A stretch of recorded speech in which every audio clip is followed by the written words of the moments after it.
तो हेलो दोस्तों, आज फिर से स्वागत है एक और नए वीडियो में। पिछले के लेक्चर में हम इसके दो रेखाओं के मध्य कोण को उसके बेसिक को समझे थे और उसके दो एग्जाम्पल थे उसको भी हम लगवाए थे। ये हमारा अगला बेसिक है प्रश्नावली 11.2 के लिए और ये हमारा लास्ट बेसिक है। तो आइए समझिए, ये हमारा इनमें दो विषम तलीय रेखाओं के बीच की दूरी का है या न्यूनतम दूरी का है। तो इसका इंग्लिश होता है distance between two skew lines. तो देखिए आप लोगों को सवाल में करके ऐसे दे देगा, एक आर वेक्टर बराबर a1 प्लस लेमडा, देखिए a1 vector plus lambda b1 vector, ऐसे सवाल में करके दे देगा। यानी a1 वेक्टर का मान कुछ और दे देगा और b1 वेक्टर का मान कुछ और दे देगा और ये लेमडा म्यू जो है वो अपनी जगह पे रहेगा। ठीक, तो ये हमारा a2 वेक्टर भी रहेगा। तो यही यहाँ से देखिए दो विषम तलीय यानी दो रेखाएं समांतर नहीं होनी चाहिए। तो देखिए यहाँ से ये समांतर है, ये हमारी रेखा 1 है और ये रेखा 2 है, इनके बीच की न्यूनतम दूरी क्या है, ये d है। तो देखिए वहीं से हमारा एक फार्मूला निकला है, दो रेखाओं के बीच की न्यूनतम दूरी। यानी पहले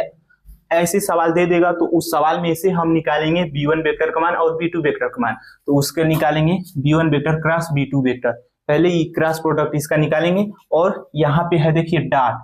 तो जब यहाँ से a1 वेक्टर और ये है a2 वेक्टर तो इसका माइनस कर देंगे, a2 vector minus a1 vector, और जो ये क्रॉस प्रोडक्ट निकालेंगे b1 vector cross b2 vector का, तो उसका परिमाण निकाल के इसमें रख देंगे। तो यही हमारा हो जाएगा आंसर। देखिए ये हमारा जो है बेसिक बहुत ज्यादा वेरी इंपोर्टेंट है, क्योंकि इससे ही सवाल आप लोगों को पेपर में 8 नंबर को मिलते हैं देखने को।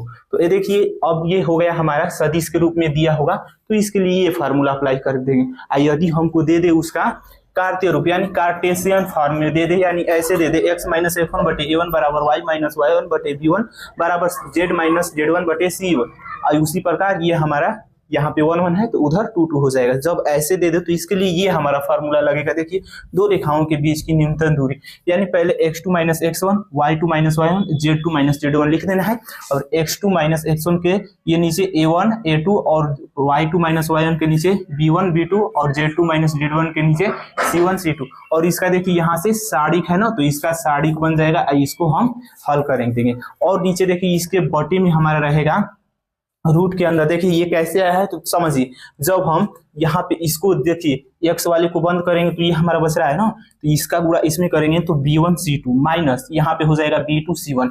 ठीक, जब देखिए यहाँ इन दोनों को लेंगे तो a को नहीं लेंगे, अब उसी प्रकार देखिए b को लेंगे तो इन दोनों को लेंगे। तो देखिए यहाँ से a1 c2 तो है ना, यहाँ से देखिए पहले वैसे किया है, यहाँ पे ऐसे ऐसे बंद करके उसको हम कर देना है हल। तो अब देखिए यहाँ से क्या करना है,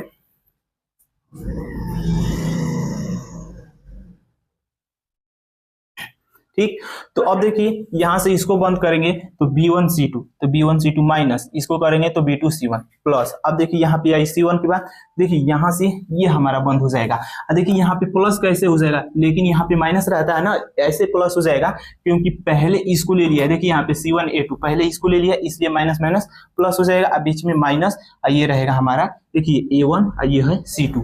उसी प्रकार प्लस यहाँ पे देखिए ये बंद करेंगे तो ये हमारा हो जाएगा तो a1 b2 minus a2 b1 का स्क्वायर। ठीक, इसी से हम हल करके निकाल लेंगे। जैसे सवाल आएगा ना तो आप लोगों को और क्लियर समझ में आ जाएगा। तो अब देखिए यहाँ से यदि ये तो हमारा हो गया समांतर नहीं रहेंगी उसके लिए, और देखिए यहाँ से यदि हमारे दो रेखाएं समांतर हो तो उसके लिए हमारा फार्मूला, यानी ऐसे देखिए ऐसे हमको सवाल में दे देगा और b1 वेक्टर और b2 वेक्टर का मान दोनों समान रहेगा, एक समान रहेगा। तो यहाँ से इसके लिए फार्मूला न्यूनतम दूरी का, यहाँ पे b1 vector cross b2 vector है ना, तो सिर्फ वहां पे हो जाएगा b वेक्टर। तो देखिए यहाँ से b वेक्टर क्रॉस, यहाँ पे डॉट रहता था तो लेकिन अब समांतर की बात आ जाएगी तो यहाँ पे क्रॉस हो जाएगा और निकालेंगे a2 वेक्टर माइनस a1 बटे b वेक्टर का परिमाण निकाल देंगे और इसमें मान रख देंगे, तो यही हमारा आ जाएगा आंसर। तो उम्मीद है आप लोगों को ये बेसिक समझ में आ गया होगा। देखिए इसके दो एग्जाम्पल है उसको मैं समझाऊंगा ना तो और अच्छे से समझ में आ जाएगा, तो आप इतना स्क्रीनशॉट ले लीजिए।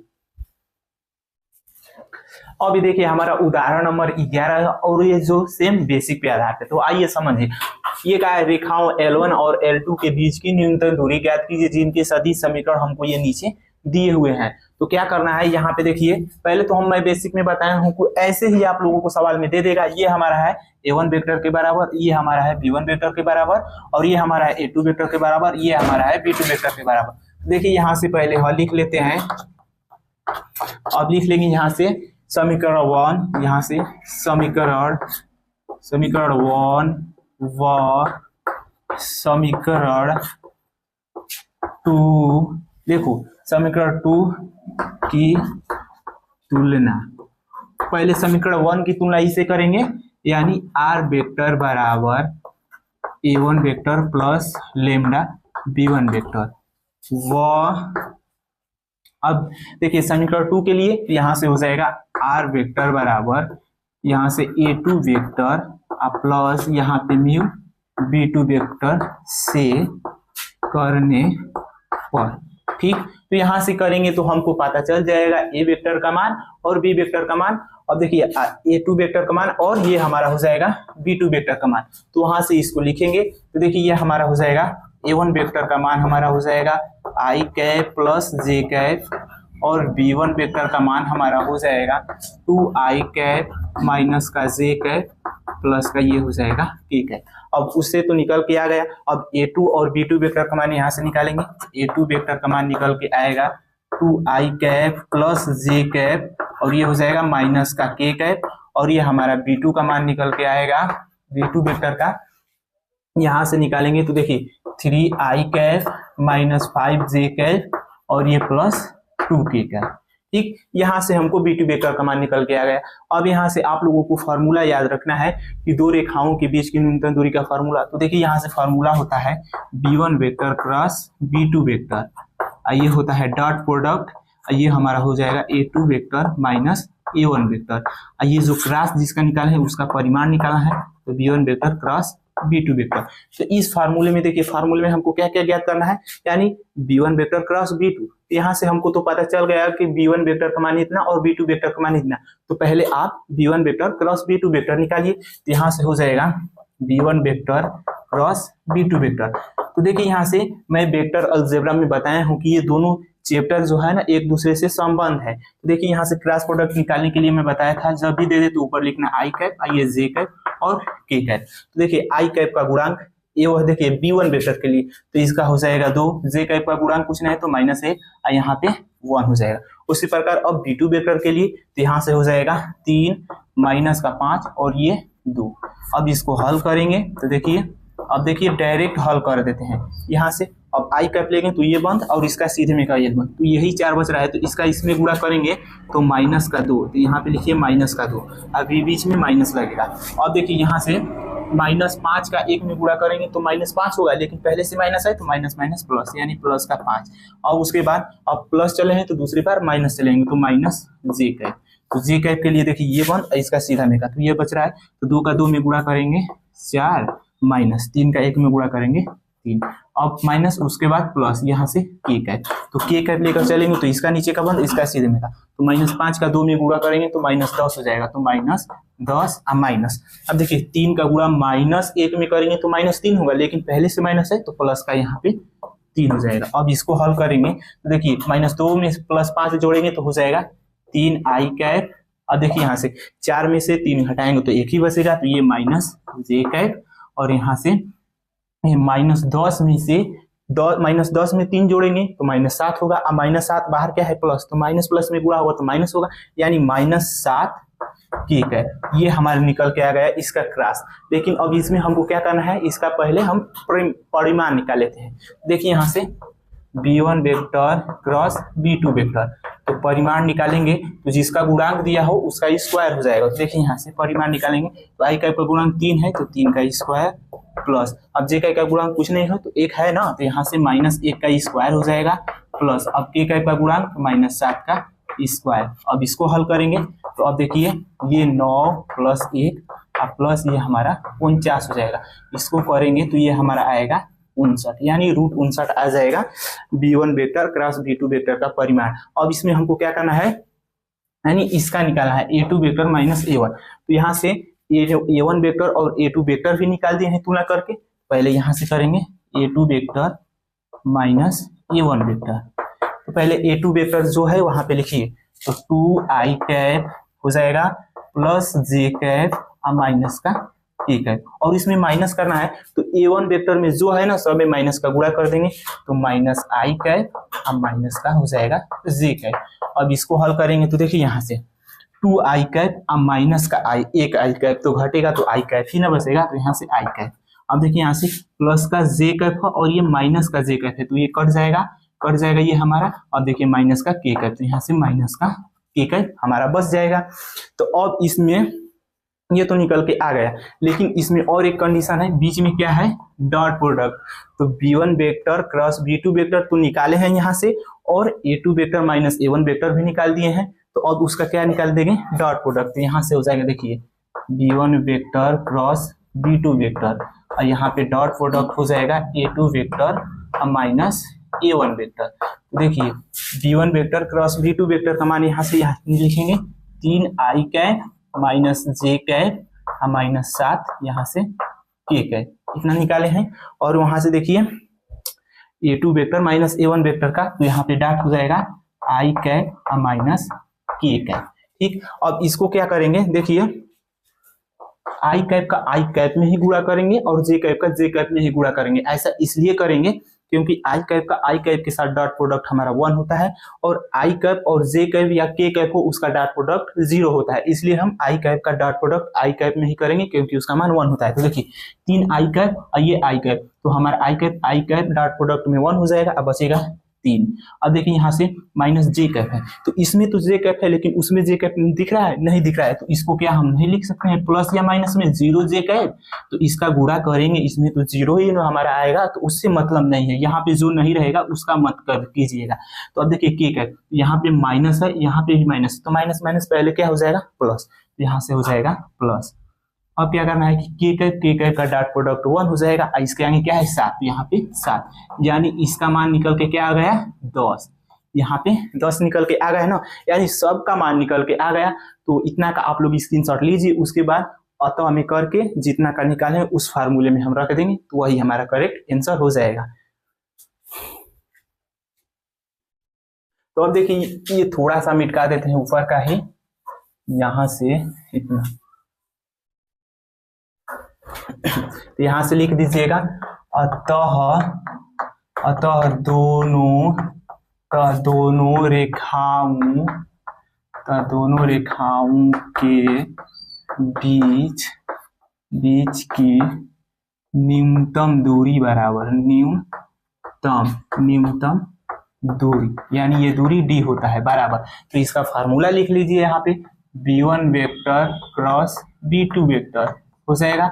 अब यहाँ पे डॉट a2 वेक्टर और यहाँ से माइनस a1 वेक्टर, और उसके बटे में b1 vector cross b2 vector का क्या हो जाएगा परिमाण। तो देखिए सबका हम मान निकाल दिए हैं, उसमें डायरेक्ट मान रख देंगे। तो यहाँ से देखिए b1 vector cross b2 vector और dot product a2 vector minus a1 vector का मान क्या निकल के आया यहाँ से 10, तो यहाँ पे हो जाएगा, इसको नीचे कर लेते हैं, यहाँ पे 10। ठीक, अब देखिए इसका परिमाण क्या निकल के आया है, b1 vector cross b2 vector का परिमाण आया है √59, तो यहाँ से हो जाएगा, यहाँ से लिख देंगे √59, यही हमारा हो जाएगा करेक्ट आंसर, यानी 10/√59।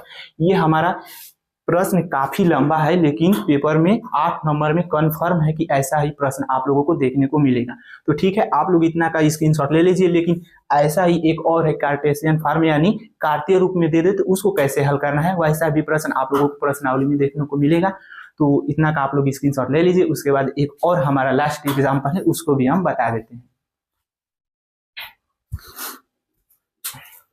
अब देखिए हमारा एग्जाम्पल नंबर 12 है, जो पेपर की दृष्टि से बहुत ही ज्यादा इंपॉर्टेंट है। ये प्रश्न जो है ना कई बार पूछा हुआ है पेपर में। तो देखिए यहाँ से ये समझिए, इसका बेसिक में सबसे लास्ट में बताया था कि यदि दो रेखाएं दे दो वो क्या हो समांतर हो एक दूसरे को, तो उसको कैसे हल करेंगे। तो देखिए ये प्रश्न में कहा है निम्नलिखित दी गई रेखाओं L1 और L2, ये हमारा दे दिया है r वेक्टर बराबर इतना और एक दे दिया है r वेक्टर बराबर इतना, के बीच न्यूनतम दूरी ज्ञात करना है। तो देखिए आप लोगों को पता कैसे चलेगा कि ये दोनों रेखाएं क्या है, समांतर है। देखिए यहाँ से हम बेसिक में बताए हैं कि ये R1 देखिए यहाँ से r वेक्टर बराबर ये a1 वेक्टर ये हो जाएगा, a1 वेक्टर ये है प्लस लेमडा b1 वेक्टर के बराबर ये है। तो जब भी आप लोगों को b1 वेक्टर बराबर b2 वेक्टर ये दोनों आपस में बराबर देखे ना, तो हम पता कर सकते हैं कि ये दोनों रेखाएं क्या हैं जो एक दूसरे के समांतर हैं। तो देखिए यहाँ से 2i cap plus 3j cap plus 6k cap, और ये है हमारा 2i cap plus 3j cap plus 6k cap. तो देखिए ये दोनों क्या है, एक दूसरे के समांतर है ना, तो ये यहीं से हमको पता चल गया कि ये क्या है, एक दूसरे के समांतर है। तो यहाँ से लिख देंगे हल लिख दीजिएगा, यहाँ से लिख दीजिएगा चूंकि रेखाएं समांतर हैं तब, चूंकि रेखाएं समांतर हैं तब, तो समांतर है तब यहाँ से हमको पता चल जाएगा a1 वेक्टर का मान तो हो जाएगा i cap plus 2j cap और माइनस का 4k cap.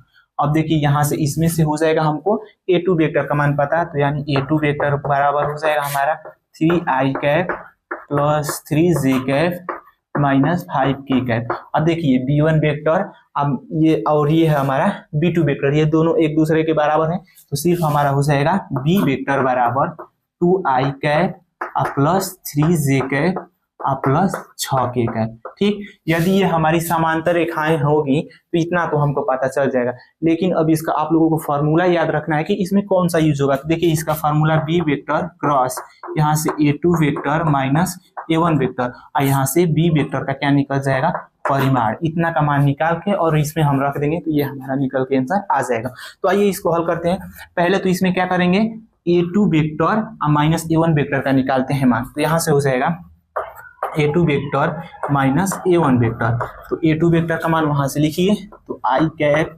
Plus 2j cap और ये हो जाएगा माइनस का 4k कैप। अब देखिए यहाँ से पहले 2 का लिखना है, हम 1 का लिखते हैं, पहले 2 का लिखेंगे, 3i cap plus 3j cap अब माइनस का हो जाएगा हमारा ये 5k कैप, इतना ठीक हो जाएगा। लेकिन इसमें माइनस करना है क्या, a1 को, तो जो माइनस ये a1 वेक्टर है ना, तो इसमें सब में हम माइनस का गुणा कर देंगे, तो ये प्लस कुछ नहीं है तो प्लस है, तो यहाँ पे माइनस i कैप अब माइनस 2j कैप, अब ये माइनस में है तो माइनस माइनस में गुणा होगा तो प्लस हो जाएगा, तो ये हो जाएगा प्लस 4, ये हमारा हो जाएगा ठीक है। अब इसको हल करेंगे, देखिए 3i कैप और ये है माइनस का 1i कैप, तो बचेगा 2i कैप, 3j कैप, अब देखिए माइनस 2j कैप है तो ये भी हमारा घटेगा तो बचेगा j कैप। अब देखिए माइनस का 5k कैप और प्लस का 4k कैप, तो घटेगा तो माइनस का k कैप बचेगा।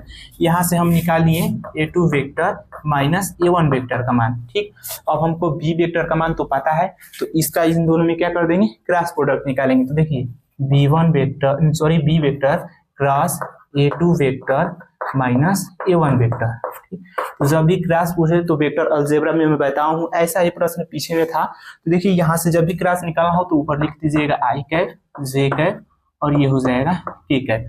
b वेक्टर के लिए i कैप का गुणांक 2, j कैप का गुणांक 3 और k कैप का गुणांक 6। अब देखिए a2 vector minus a1 vector के लिए यहाँ से निकाले है मान, तो i कैप का गुणांक हो जाएगा 2, j कैप गुणांक कुछ नहीं तो 1, k कैप का गुणांक भी कुछ नहीं है तो माइनस का 1। अब इसको हल कर लेते हैं। देखिए i कैप जब लेंगे i कैप तो ये नीचे का संबंध इधर का, तो इसका गुणा इसमें करेंगे तो माइनस का 3 माइनस पहले से रहेगा और 1 का 6 में गुणा करेंगे तो 6। अब प्लस चले हैं तो दूसरी बार माइनस चलेंगे तो माइनस हो जाएगा j कैप। तो देखिए इसका नीचे का संबंध इसका इधर का, यानी 2 का माइनस 1 में गुणा करेंगे तो माइनस का 2 माइनस, अब 2 का 6 में गुणा करेंगे तो माइनस का 12, तो यानी माइनस पहले से है तो माइनस 12, अब प्लस ठीक है k कैप चलेंगे तो इसका नीचे का संबंध इसके आगे का, तो देखिए 1 का गुणा 2 में हुआ तो हमारा 2 ही होगा माइनस, अब 2 का गुणा 3 में होगा तो 6 होगा, तो यहाँ से 6। अब इसको हल करेंगे तो देखिए -3 और -6 -9 होगा तो -9 i कैप, -9 यहाँ से i कैप इतना हो जाएगा। अब यहाँ से देखिए इतना होगा है ना, अब यहाँ से इसको हल करेंगे, माइनस यहाँ पे है और देखिए -2 और -12 -14 होगा, अब माइनस बाहर है तो माइनस में माइनस का गुणा होगा तो प्लस हो जाएगा, यानी +14 j कैप, +14 यहाँ से j कैप, अब प्लस यहाँ पे भी देखिए, यहाँ पे देखिए 2 में से 6 घटाएंगे तो -4 बचेगा, लेकिन बाहर क्या है प्लस है तो प्लस माइनस में गुणा होगा तो माइनस होगा, तो यानी माइनस का 4 यहाँ से ठीक है। इतना मान निकल के आ जाएगा b vector cross a2 vector minus a1 vector का। ठीक, इतना निकल के आ जाएगा। देखिए यहाँ से ये हमारा 100 क्या रहेगा, इसके साडिक में रहेगा, यानी इसका परिमाण फिर से निकालेंगे। अब इतना हो गया, यहाँ पे सॉरी कुछ मिस्टेक हो रहा था, अब इतना आ गया ना, तो अब इसका परिमाण निकालेंगे। तो देखिए यहाँ से इसका परिमाण निकालेंगे, यानी B vector cross A2 vector minus A1 vector, इसका परिमाण निकालेंगे जब, देखिए जो है उसका गुणांक का स्क्वायर, तो -9 आई कैप, देखिए आई कैप का गुणांक -9 है, तो यहाँ से हो जाएगा -9 का स्क्वायर प्लस, अब जे कैप का गुणांक 14 है, तो यहाँ से हो जाएगा 14 का स्क्वायर प्लस, अब देखिए के कैप का गुणांक इतना है, तो -4 का स्क्वायर। इसको हल करेंगे तो देखिए 81 आएगा, और यहाँ से निकाल लेते हैं 14 का वर्ग, 16 हो जाएगा, यानी 196 आएगा इसका, प्लस 16। अब इन सबको जोड़ते हैं, तो देखिए यहाँ से 196, 196, 81 और 16, तो ये हो जाएगा 3 हासिल 1, 17, 18, 19, यहाँ से 2, तो देखिए 293 आएगा, तो यानी यहाँ से इसका रूट निकल के आ जाएगा 293। अब बी वेक्टर का क्या निकाल देंगे, परिमाण निकाल देंगे, और उसमें रख देंगे तो हमारे निकल के आ जाएगा। तो देखिए बी वेक्टर का भी यहाँ से परिमाण निकाल लेते हैं, जैसे निकाले हैं उसका, तो यानी यहाँ से बी वेक्टर, तो देखिए आई कैप का गुणांक कुछ नहीं, तो 2 है ना, यहाँ से 2 का स्क्वायर 4 प्लस जे कैप का गुणांक 3 है, तो 3 का स्क्वायर 9 प्लस, अब देखिए के का गुणांक 6 है, तो 6 का स्क्वायर 36। अब इसको करेंगे तो देखिए 36 में 4 जोड़ेंगे तो 40, और 40 में 9 जोड़ेंगे तो 49 हो जाएगा, तो देखिए यहाँ से रूट 49 हो जाएगा, और ये 49 हमारा है 7 का स्क्वायर, तो यहाँ से रूट से बाहर निकलेगा तो ये 7 आ जाएगा। तो देखिए सबका मान निकल के आ गया ना। सॉरी आप लोग देख लीजिएगा, इसमें थोड़ा मिस्टेक हो जा रहा है, जब भी आप लोगों को समांतर कह दे दोनों, तो इसका फिर से हम निकालेंगे क्या, परिमाण B1 वेक्टर क्रॉस, यहाँ से हो जाएगा A2 vector minus A1 vector, निकाल देंगे और इसमें रख देंगे। तो इतना आप लोग स्क्रीनशॉट ले लीजिए, उसके बाद रफ करके ऊपर हम इसको लिख देते हैं। देखिए इतना को रफ करते हैं, प्रश्न को ही यहां से लिख दीजिएगा। सवाल में जो पूछा था, अतः दोनों रेखाओं के बीच न्यूनतम दूरी, दोनों रेखाओं के बीच न्यूनतम दूरी, न्यूनतम यहाँ से हो जाएगा दूरी, यहाँ से लिख लीजिएगा, ये हो जाएगा डी, और इसका फार्मूला एक बार फिर से लिख लीजिए, यहाँ से B vector cross A2 vector minus A1 vector, और इसके बटे में रहेगा बी वेक्टर का परिमाण, और इसका पूरा परिमाण निकाल देंगे। देखिए उतना का ऊपर का मान निकाले हैं, तो क्या निकल के आया है, रूट 293, तो यहाँ से हो जाएगा रूट 293, और बी वेक्टर का परिमाण निकाला है तो वहां से 7 आया है, तो यहाँ पे 7, यही हमारा हो जाएगा करेक्ट आंसर, जो पेपर की दृष्टि से बहुत ही ज्यादा इंपॉर्टेंट है, और ये पेपर में 8 नंबर में ही पूछा जाता है। तो उम्मीद है आप लोगों को ये प्रश्न अच्छे से समझ में आ गया होगा। तो ये हमारा बेसिक और इसके सारे एग्जाम्पल आज से खत्म होते हैं। तो अगले लेक्चर में हम इसके प्रश्नावली को लगवाएंगे। तो अगर आप लोगों को ये वीडियो पसंद आई हो तो वीडियो को लाइक करें और चैनल को सब्सक्राइब करें, एंड अपने दोस्तों के साथ ज़्यादा से ज़्यादा शेयर करें, ताकि उनको भी मदद मिल सके और पेपर में अच्छे अंक प्राप्त कर सके। तो बस आज के लिए इतना ही, मिलते हैं अगले वीडियो में, तब तक के लिए जय हिंद, जय भारत।